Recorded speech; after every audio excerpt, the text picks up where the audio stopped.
জীবনে যে 7টি বিষয়ে আফসোস রাখতে নেই। নিজের চেহারা কিংবা গায়ের রঙের জন্য আফসোস রাখবেন না।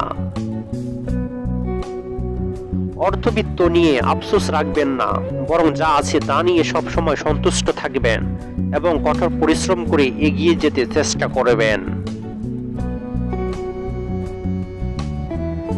প্রিয় মানুষ জীবন থেকে হারিয়ে গেলে আফসোস রাখবেন না, বরং এটা বিশ্বাস করবেন আল্লাহই তাদেরকে আপনার জীবন থেকে সরিয়ে ফেলেছেন, কারণ তারা আপনার জন্য কল্যাণকর নয়।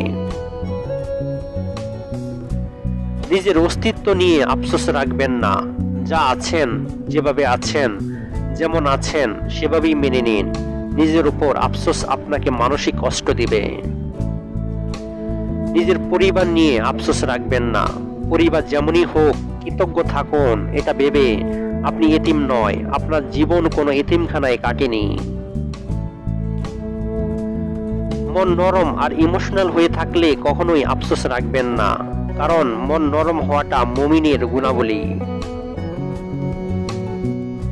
ভুল মানুষকে ভালোবেসে আফসোস রাখবেন না, কেননা আপনি হারিয়েছেন খারাপ মানুষ, কিন্তু তারা হারিয়েছে আপনার মতো ভালো মানুষ।